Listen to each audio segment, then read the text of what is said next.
दुख की अंधेरी रातों में यूं दिल को बेकरार न कर। सुख की सुबह बस आने ही वाली है, बस थोड़ा सा तो इंतजार तो कर। जी हां दोस्तों, आप धनु राशि के जातक पिछले 7.5 वर्षों से 7.5 रूपी अंधकार की मार झेलते हुए अब बिल्कुल उसी तरीके से उतावले हो रहे हैं कि कब सुबह होगी, कब ये अंधेरा हमारी जिंदगी से दूर होगा। बस नजरें उठाकर आप आसमान की ओर जब देखते हो तो अब लालिमा छा रही है, हल्की सी उजाले की किरण दिखनी शुरू हो गई है। जी हां दोस्तों, आप धनु राशि के जातकों के लिए उतरती 7.5 के अक्टूबर, नवंबर और दिसंबर के अंतिम 3 महीने शेष रह गए हैं। 17 जनवरी को ये 7.5 वर्षों लंबी काली रात समाप्त होने वाली है। इसलिए अपने सब्र को थोड़ा और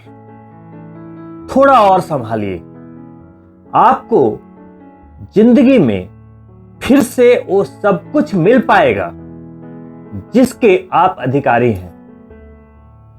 नमस्कार, मैं डॉक्टर मुकेश आपका एक बार फिर से हार्दिक अभिनंदन करता हूं दोस्तों, आपके चैनल पे एस्ट्रो नक्षत्र 27 पर।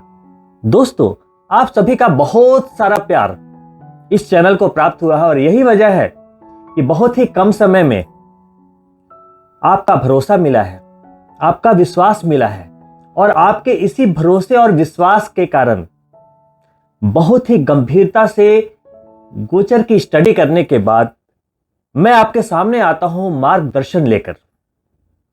मेरे मार्गदर्शन में, मेरे गोचरीय आकलन में छोटी सी भी गलती ना हो, मैं इस बात का ध्यान रखता हूं। दोस्तों, आज मैं आपके सामने उपस्थित हुआ हूं धनु राशि के जातकों के लिए अक्टूबर महीने का मासिक मार्गदर्शन लेकर, भविष्य कथन लेकर। यह भविष्य कथन धनु राशि के जातकों के लिए जन्म चंद्रमा पर आधारित होगी। जब 2022 का आरंभ हुआ था तो मन में एक डर सा था सभी धनु राशि के जातकों में कि ये 7.5 का अंतिम वर्ष है, पता नहीं ये सफर कैसे तय होगा। और देखिए, देखते ही देखते आप इस वर्ष के अंतिम 3 महीने शेष हैं और आप यहां पे खड़े हैं और एक सकारात्मक उजाला दस्तक देने को है। इंतजार खत्म हुआ दोस्तों। जी हां, आपने पिछले 7.5 वर्षों में जो दुख देखा, जो अपमान देखा, कोई नई बात नहीं है दोस्तों। राजा हरिश्चंद्र जैसे सत्यवादी इंसान को भी शमशान भूमि में जाकर चांडाल का काम करना पड़ा था इसी 7.5 के दौरान। 7.5 के मार से कोई नहीं बच पाया है दोस्तों। शनिदेव कर्म फलदाता है, वो सिर्फ हमारे इसी जन्म के कर्मों का फल नहीं देते, अपितु जन्म जन्मांतर के कर्मों का फल एक जज के रूप में अपना फैसला सुनाते हुए देते हैं। और वो इतने निष्ठुर भी नहीं है। अगर आपकी नीयत साफ है, अगर आपने किसी का हक नहीं मारा, किसी गरीब को नहीं सताया, किसी का बुरा नहीं किया, किसी का दिल नहीं दुखाया, मनसा वाचा कर्मणा आपने अगर कोई गलती नहीं की है, तो शनिदेव इतने निष्ठुर भी नहीं है कि वो आपको सजा दें। दोस्तों, चलिए ये तो बात 7.5 की होती रहेगी। फिलहाल अक्टूबर महीने की क्या गोचरीय व्यवस्था है और 2023 की जो सकारात्मक सुबह होने वाली है उसमें हम किस तरीके से अपने आप को व्यवस्थित करें ताकि पिछले 7.5 वर्षों का कर्ज चुकाना है दोस्तों 2023 में। ये नहीं कि 2023 प्रारंभ होने वाला है तो कुछ अच्छा करना है, कुछ अच्छा करना है। ये सभी राशि के लोग तो जब भी नया साल आता है योजनाएं बनाते हैं, काम करते हैं, लेकिन आपके लिए ये सिर्फ नया साल नहीं है, जिंदगी की एक नई सुबह है। 7.5 वर्षों में जो डाउनफॉल हुआ, जो अपमान देखा, जो आर्थिक रूप से जो तनाव देखा, मानसिक रूप से जो तनाव देखा, सभी के रिकवरी के लिए 2023 के 17 जनवरी से हमें डट कर काम करना पड़ेगा।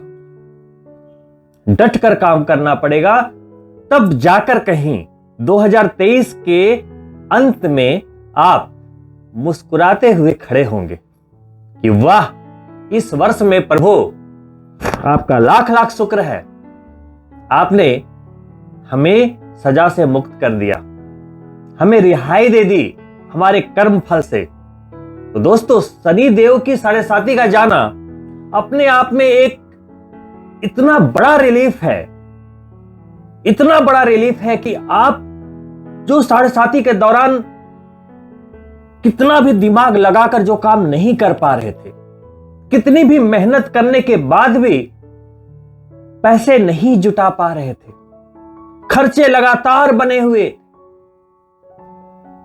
शारीरिक रूप से कहीं ना कहीं कुछ न कुछ समस्याएं बनी रही, परिवार में समस्याएं बनी रही, आपके ही साथ नहीं, कभी बीबी के साथ, कभी बच्चों के साथ, कभी परिवार जनों के साथ, कहीं ना कहीं कुछ ना कुछ होता रहा, मानसिक तनाव मिलता रहा। तो ये बहुत अच्छी बात है।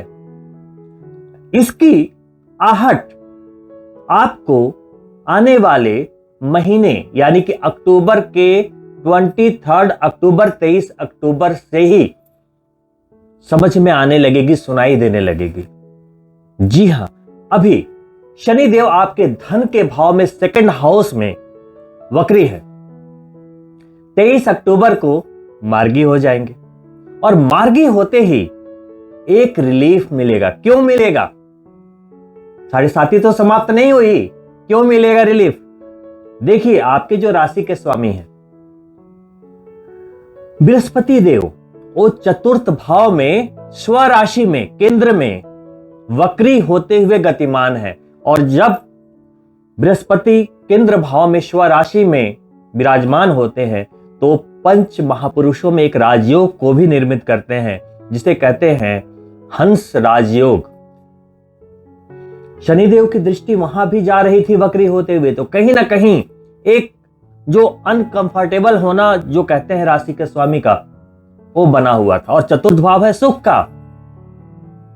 बृहस्पति देव देना चाह रहे हैं सब कुछ, घर गाड़ी बंगला सब कुछ, क्योंकि उतरती 7.5 है, चीजें दिखने भी लगी है आपको कि अब बनेगा सब कुछ, बट कहीं ना कहीं वहां अभी भी स्लो मोशन बना हुआ था, वो दूर होता दिखेगा 23 अक्टूबर को। दोस्तों, आपके धन के भाव में शनि गोचर कर रहे हैं और चतुर्थ भाव में, जैसा कि मैंने बताया, हंस राजयोग बनाते हुए बृहस्पति देव गोचर कर रहे हैं। वहीं राहु आपके पंचम भाव में गोचर कर रहा है, केतु आपके इनकम के भाव में यानी कि एकादश भाव में गोचर कर रहे हैं। वहीं मंगल आपके छठे भाव में गोचर कर रहे हैं और 16 अक्टूबर को गोचर करते हुए आपके 7वें भाव में प्रवेश करेंगे। वहीं 3 बड़े ग्रह, जिसमें पहला जो आपके 7वें भाव का स्वामी और करियर के भाव का स्वामी, दशम भाव का स्वामी दशमेश यानी कि बुध भी केंद्र स्थान में, दशम स्थान में, स्वराशि में उच्च के हो रहे हैं और पंच महापुरुषों में एक और राजयोग आपको प्राप्त हो रहा है दशम स्थान में, जिसे कहते हैं भद्र राजयोग। एक राजयोग दशम स्थान में, एक राजयोग चतुर्थ स्थान में बृहस्पति के द्वारा, दोनों की दृष्टि एक दूसरे पर जा रही है। बहुत सुखद संयोग है। वहीं आपके षष्ठेश और इनकम के स्वामी शुक्र देव अभी निचस्त स्थिति में कन्या राशि में दशम स्थान में ही गोचर कर रहे हैं, लेकिन चूंकि वो उनकी नीच राशि है, परंतु बुध भी वहां उच्च के हो रहे हैं, उनके राशि के स्वामी। तो बुध के द्वारा शुक्र का नीच भंग हो रहा है, जो आपके इनकम में आ रही कमी को शुक्रदेव तो नहीं पूरा कर पा रहे, लेकिन शुक्रदेव बुध के द्वारा दी हुई एनर्जी के द्वारा स्थितियों को संभालते हुए। वहीं भाग्य के स्वामी सूर्य देव 17 अक्टूबर के पहले कन्या राशि में ही दशम भाव में आपको सकारात्मक ऊर्जा देते हुए गोचर कर रहे हैं और 17 अक्टूबर को तुला संक्रांति होगी। आपके एकादश भाव में सूर्य देव का गोचर होगा, जो बहुत ही अच्छा माना जाता है पद प्रतिष्ठा प्रमोशन इत्यादि के लिए। मध्य नवंबर तक सूर्य देव आपके एकादश भाव में ही गोचर करते रहेंगे। आपने देखा अभी तक अक्टूबर में आपको कितने राजयोग मिल गए। बृहस्पति के द्वारा बनाया हुआ हंस राजयोग, बुध के द्वारा दशम भाव में भद्र राजयोग, वहीं शुक्र भी नीच भंग राजयोग बना रहे हैं। अब आपके जो भाग्य के स्वामी हैं सूर्य देवता, सबसे इंपॉर्टेंट, वो अभी कन्या राशि में दशम भाव में ही गोचर कर रहे हैं 17 अक्टूबर के पहले तक। 17 अक्टूबर को वो भी अपनी नीच राशि में एकादश भाव में गोचर कर रहेंगे, आपके इनकम के हाउस में, और वहां केतु पहले से विराजमान है। ग्रहण दोष बन जाएगा और अगले मध्य नवंबर तक वहीं बिताएंगे सूर्यदेव। राहु की दृष्टि भी आएगी। इसके क्या फलाफल होंगे मैं अभी बात करूंगा। अक्टूबर 18 को शुक्रदेव भी दशम स्थान को छोड़ते हुए एकादश भाव में प्रवेश करेंगे, जहां केतु विराजमान है। क्योंकि वहां नंबर 7 लिखा है, तुला राशि है और यह शुक्रदेव की अपनी राशि है। स्वराशि में इनकम के स्वामी का स्वराशि में प्रवेश होगा। तो जो सूर्यदेव ग्रहण दोष में फंस के वहां पे कुछ कमियां कर रहे थे, वहां पे शुक्र जाकर वहां पे, क्योंकि वो राशि के स्वामी है, वहां पर एकादश के स्वामी है, लॉर्ड है, स्थितियों को संभालेंगे। आपको इन ऊर्जाओं का लाभ किस रूप में मिलेगा, आइए बात करते हैं। लेकिन उसके पहले अक्टूबर का महीना एक फेस्टिवल मंथ होता है, तो आइए पहले एक निगाह डाल लेते हैं इस महीने पड़ने वाले त्योहारों की सूची पर। अक्टूबर के महीने का औरा देखिए। शनिवार के दिन अक्टूबर महीने का प्रारंभ है और उसके पहले ही माता आप सभी के घरों में विराजमान हो चुकी हैं और षष्ठी तिथि के दिन से अक्टूबर महीने की शुरुआत हो रही है। वहीं 4 अक्टूबर को महानवमी और 5 अक्टूबर को दशहरा का त्योहार मनाया जाएगा। दिवाली भी इसी मंथ है, लेकिन दिवाली के पहले माता लक्ष्मी, जिनके चरणों की दासी हैं, यानी कि विष्णु भगवान, उनकी आराधना के बिना लक्ष्मी कहां पधारेंगी। इसलिए दिवाली के पहले ही 2 एकादशियां 6 अक्टूबर को पापा कुंशा एकादशी और 21 अक्टूबर को रमा एकादशी भी मनाई जाएगी। नवरात्रि की धूमधाम संपन्न होते ही 10 अक्टूबर को कार्तिक माह का शुभारंभ होगा। वहीं 13 अक्टूबर को मोस्ट अवेटेड फेस्टिवल सुहागनों के लिए, महिलाओं के लिए, जी हां, करवा चौथ मनाया जाएगा।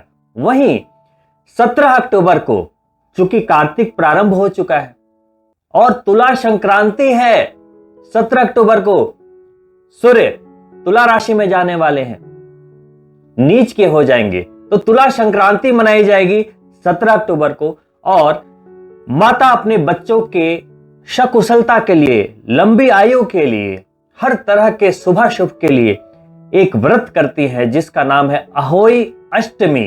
वो भी 17 अक्टूबर को मनाया जाएगा। फिर शुरू होगी माता लक्ष्मी के आगमन की तैयारियां। जी हां, 5 दिवसीय प्रकाश पर्व की तैयारियां 22 अक्टूबर से धनतेरस के साथ ही प्रारंभ हो जाएगी। 24 अक्टूबर को दीपावली होगी और 26 अक्टूबर को भाई बहन के अटूट रिश्ते को दिखाता भैया दूज का पावन त्योहार मनाया जाएगा।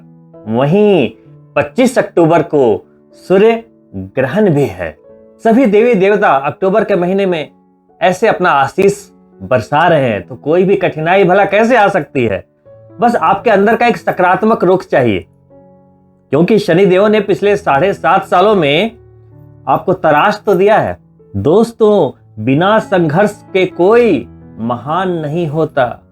जब तक ना पड़े चोट हथौड़े की, पत्थर भी भगवान नहीं होता। एक मूर्तिकार था, वो हमेशा उसके मन में एक इच्छा रहती थी कि चलो यहां मूर्ति बनाई जाए, यहां नक्काशी की जाए। तो एक जंगल से गुजर रहा था, तो वहां पे दो बड़े सुंदर पत्थर रखे हुए थे।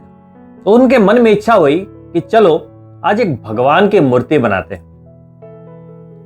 तो उन्होंने पहले पत्थर पे चोट करना शुरू किया। तो एक आवाज आई, नहीं नहीं, है ना, मुझे दर्द हो रहा है।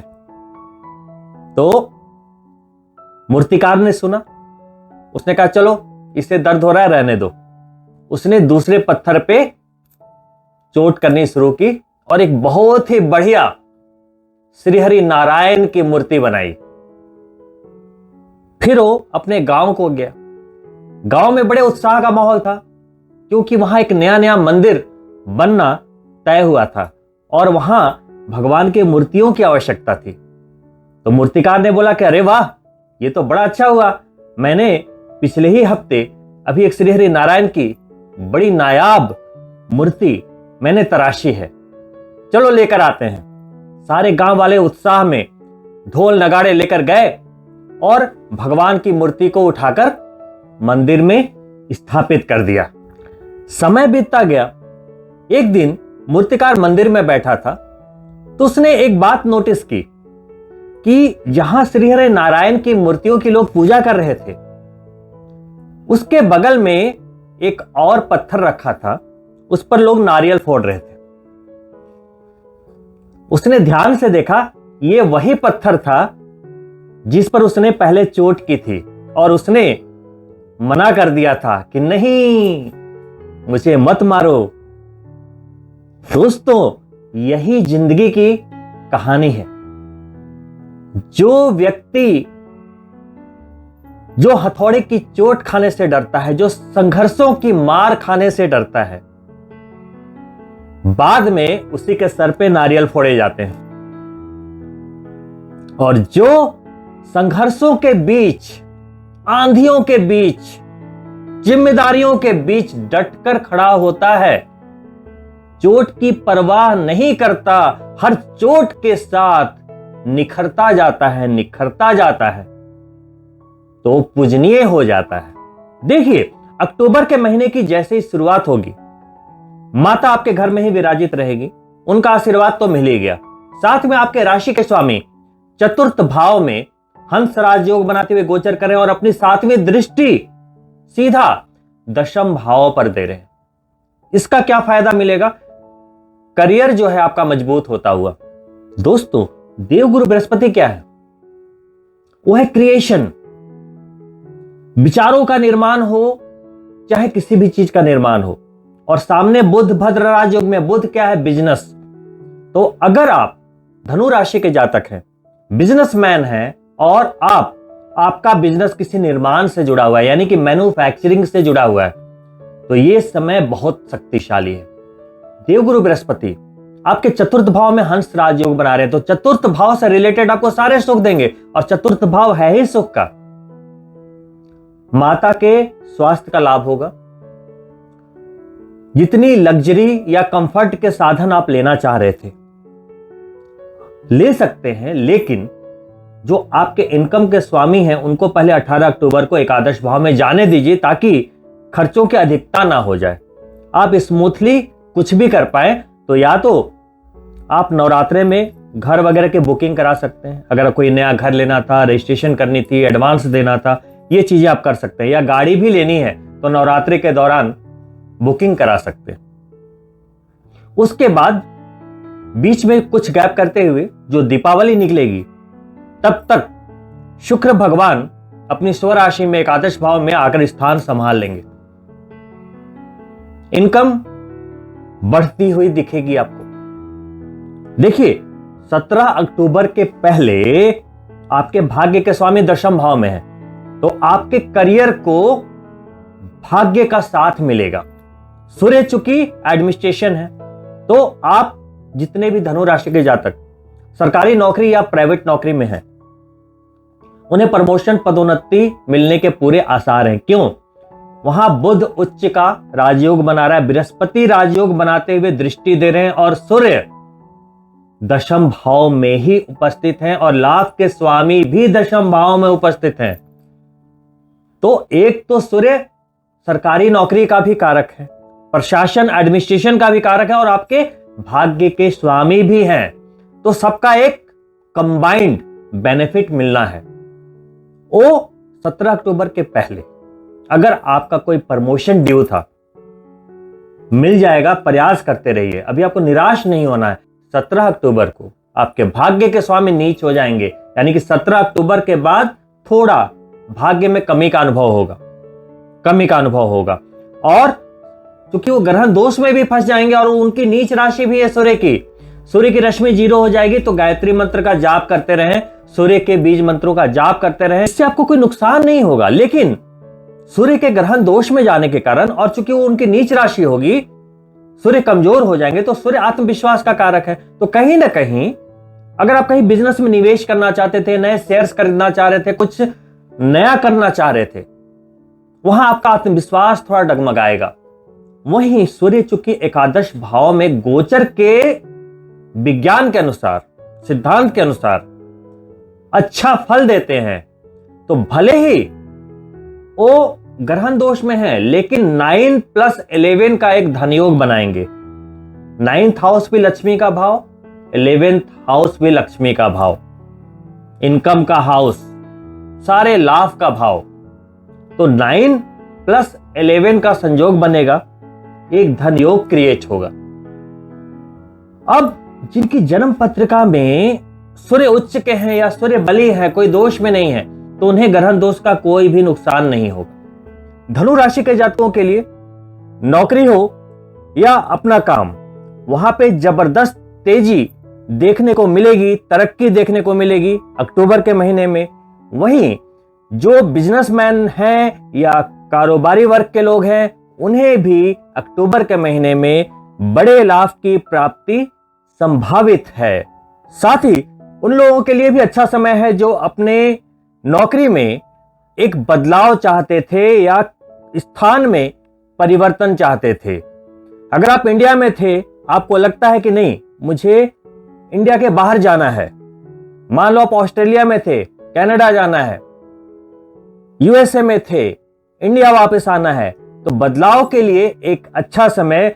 और धनु राशि के जातकों के लिए चली आ रही 7.5 के दौर के अंतिम 3 महीने के दौरान मैं ये आपको गारंटी दे सकता हूं कि ये जो अक्टूबर का महीना, नवंबर का महीना और दिसंबर का महीना है, आपको शनिदेव जाते जाते आपकी नौकरी हो या बिजनेस हो, तरक्की के नए आयाम स्थापित करवा कर जाएंगे। मंगल भी 16 अक्टूबर को जैसे ही आपके कलत्र भाव में पहुंचेंगे, यानी सप्तम भाव में, उनकी चौथी दृष्टि चूंकि आपके दशम भाव पर जाएगी, तो उन लोगों के लिए भी अच्छा समय होगा जो जमीन संपत्ति के कामों में, रियल एस्टेट के कारोबार में जुड़े हुए हैं। तो वही पंचम भाव के स्वामी मंगल आपके कलत्र भाव में गोचर कर रहे हैं। कई स्थितियां बन रही हैं यहां। पंचम भाव प्यार का और शिक्षा का होता है। तो विद्यार्थियों के लिए यह स्थिति थोड़ी सी कहीं ना कहीं कंफ्यूजन वाली बन रही है। क्या करें क्या ना करें, कुछ ऐसी स्थितियां मन में निर्मित हो सकती है, कंफ्यूजन क्रिएट हो सकता है। तो ऐसे में अपने गार्डियंस की सलाह लें, अपने पेरेंट्स की सलाह लें, अपने तजुर्बेकार जो आपके बड़े हैं घर में, जानकार हैं, उनकी सलाह लेते हुए आगे बढ़ें। कहीं ना कहीं पढ़ाई में आपका मन थोड़ा पढ़ने से भटकेगा, कंसंट्रेशन की कमी अभी नहीं, आपको तो अप्रैल से ही दिख रही होगी, जब से राहु का गोचर हुआ है, और आने वाले 1 साल तक रहेगा। यहां पर कुछ किया नहीं जा सकता ज्यादा, लेकिन राहु उन विद्यार्थियों को बहुत ही सपोर्ट कर जाएगा। विदेशी लैंग्वेज सीख रहे थे, उनके लिए अच्छा समय। कोई भी उच्च शिक्षा के लिए या कोई भी शिक्षा के लिए, डिप्लोमा के लिए, कोई भी डिग्री के लिए, अगर आपका कनेक्शन विदेश से है या विदेश जाना चाहते हैं, इसके लिए राहु बहुत ही सपोर्टिव है, बहुत ही सपोर्टिव। लैंग्वेज के लिए तो जो कोडिंग वगैरह होती है उसके लिए तो बड़ा सपोर्टिव होता है राहु। वहीं मीडिया की पढ़ाई कर रहे लोगों के लिए राहु बहुत सपोर्टिव होता है। फिल्म इंडस्ट्री में काम करने के लिए जो लोग पढ़ाई कर रहे हैं, उसकी भी शिक्षा जो लेते हैं, एक्टिंग सीखते हैं, सिंगिंग सीखते हैं, उसके लिए भी राहु बहुत ही सपोर्टिव होता है। साथ में जो आईटी प्रोफेशनल्स होते हैं, जो आईटी की पढ़ाई कर रहे हैं या आईटी में जाना चाहते हैं, उनके लिए भी राहु सपोर्टिव होता है। तो जो ग्रह जिस भाव में बैठा है वहां के कारक तत्वों को अगर सपोर्ट कर रहा है, वही काम अगर आप कर रहे हैं तो आपको हेल्प मिल जाएगी। उसके विरुद्ध अगर काम कर रहे हैं तो आपको वहां पे भटकाव की स्थिति का अनुभव होगा। वहीं अगर आपकी शिक्षा पूरी होने को है और आप जॉब के लिए एप्लीकेशन दे रहे हैं, ट्राई कर रहे हैं, इंटरव्यू दे रहे हैं, तो चूंकि मंगल सीधा आपके करियर को भी दृष्ट कर रहे हैं, आपको भी दृष्ट कर रहे हैं, लिक्विडिटी को भी दृष्ट कर रहे हैं, तो यहां पर आपको जॉब मिलने के आसार बिल्कुल स्पष्ट हैं। वहीं प्यार का कारक होते हुए भी मंगल सप्तम में है। यहां ध्यान से समझिएगा, कई योगा योग बन रहे हैं। राहु पंचम में प्रेम विवाह का कारक, अगर प्रेम विवाह करते थे उनके लिए अच्छा समय। दाम्पत्य जीवन जी रहे जो पहले से पति पत्नी है, वहां पर भी संबंधों में मधुरता आएगी, क्योंकि कलत्र भाव के स्वामी बुध अभी उच्च के हैं दशम में, और मंगल वहीं बैठे हैं जो कि प्यार के कारक हैं और दृष्टि दे रहे हैं चौथी। बहुत अच्छा संयोग, लगन को भी दृष्ट कर रहे हैं।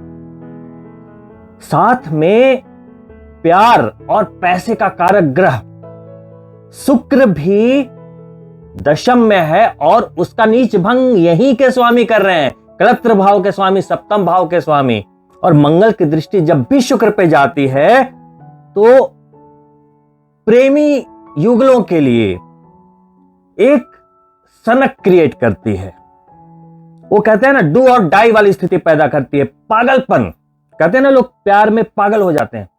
तो प्रेम विवाह करने के इच्छुक लोगों के लिए जब तक मंगल की दृष्टि शुक्र पे रहेगी, अगर आप उस जोन में हैं कि बस शादी के लिए आप एकदम अटेम्प्ट कर रहे हैं, तो आप दुनिया से लड़ जाएंगे और कामयाब भी हो जाएंगे। ये गोचर आपको सपोर्ट करता हुआ। धनु राशि के जातकों के लिए अक्टूबर के महीने में कितने योगा योग भरे पड़े हैं। अब कोई भी सफलता के लिए आपको रोक कौन रहा है? सिर्फ और सिर्फ रोकेगी आपकी निराशा, जो पिछले चले आ रहे 7.5 साल की 7.5 ने आपके दिमाग में उसने घर कर लिया। दोस्तों, आपने national volleyball player Arunima Singh का नाम तो जरूर सुना होगा। उत्तर प्रदेश के सुल्तानपुर में 1988 में उनका जन्म हुआ था। 2011 की बात है, वो लखनऊ से दिल्ली जा रही थी पद्मावती एक्सप्रेस से। उसमें कुछ गुंडे आ जाते हैं और उनका चेन छीनने का प्रयास करते हैं। चूंकि ये ऑलरेडी कोई भी प्लेयर होता है ना, जो स्पोर्ट्स में होता है, उसके अंदर एक फाइटिंग स्पिरिट होती है। वो लड़ने लगी, अपने आप को सेव करने की कोशिश करने लगी। उसी आपाधापी में गुंडों ने उन्हें ट्रेन से बाहर फेंक दिया, बरेली के पास। उन्हें कुछ ऐसे फेंका कि उनका जो पैर है पटरी पे आया और वो कट गया। रात भर वो दर्द से तड़पती रही। 40 से 50 ट्रेन उनके ऊपर से क्रॉस हुए। चूहे उनके बॉडी को नोचते रहे। उन्होंने जीने की आस छोड़ दी, लेकिन भगवान को शायद कुछ और ही मंजूर था। अगले दिन उन्हें दिल्ली के एम्स हॉस्पिटल में भर्ती किया गया और फिर 3-4 महीनों तक डॉक्टरों ने भी उम्मीद छोड़ दी थी, लेकिन प्रयास करते रहे। उसके बाद आर्टिफिशियल पैर लगाया गया। अरुणिमा सिंह जो इंटरनेशनल वॉलीबॉल प्लेयर थी, अब विकलांग हो चुकी थी। दूसरा कोई होता तो अपने परिवार पर बोझ बन जाता। निराशा अवसाद में घिर के पूरी जिंदगी का सर्वनाश कर लेता। लेकिन अरुणिमा सिंह कोई बहाना नहीं बनाना चाहती थी, अपने आप को लाचार या विकलांग घोषित नहीं करना चाहती थी। उन्होंने वहीं डिसाइड किया कि वो दुनिया के 7 महाद्वीपों की सबसे जो ऊंची ऊंची चोटी है उससे फतेह करेगी। इसी जज्बे को लेकर चलते हुए ठीक होने के बाद अरुणिमा सिंह ने द रूफ ऑफ अफ्रीका कही जाने वाली, चाहे वो किलिमंजारो हो या यूरोप की एल्ब्रुस चोटी हो, हर जगह तिरंगा लहरा चुकी है। अरुणिमा सिंह के सिर्फ एक डिसीजन ने, उनके बुलंद हौसले ने, उनके आत्मविश्वास ने उन्हें एक बेबस और लाचार अपाहिज की कैटेगरी से दूर हटाकर एक नेशनल सेलिब्रिटी के रूप में खड़ा कर दिया। विकलांगता पैरों से, हाथों से, शरीर से नहीं होती, विकलांगता दिमाग की होती है। कुछ लोग हट्टे कट्टे अपने आप को बहुत ओवर स्मार्ट समझते हैं, फिर भी सिर्फ परिवार का गुजारा चलाने में, जिम्मेदारी करने में भी थक जाते हैं, हार जाते हैं, अपने आप में निराशा को लेकर चलते हैं। थोड़ा भी संघर्ष आया उनके जॉब में, बिजनेस में, अरे मेरा जॉब जाने वाला है, बॉस नौकरी से निकालने वाला है, मेरे खिलाफ पॉलिटिक्स हो रही है, मेरे बिजनेस में ये हो गया, पता नहीं क्या होगा, कैसे होगा, इमीडिएट पैनिक होने लगते हैं। ऐसे नहीं चलती जिंदगी। अगर आपके अंदर आत्मविश्वास है, बुलंद हौसले हैं, तो आप किसी भी निराशा से बाहर आ सकते हैं।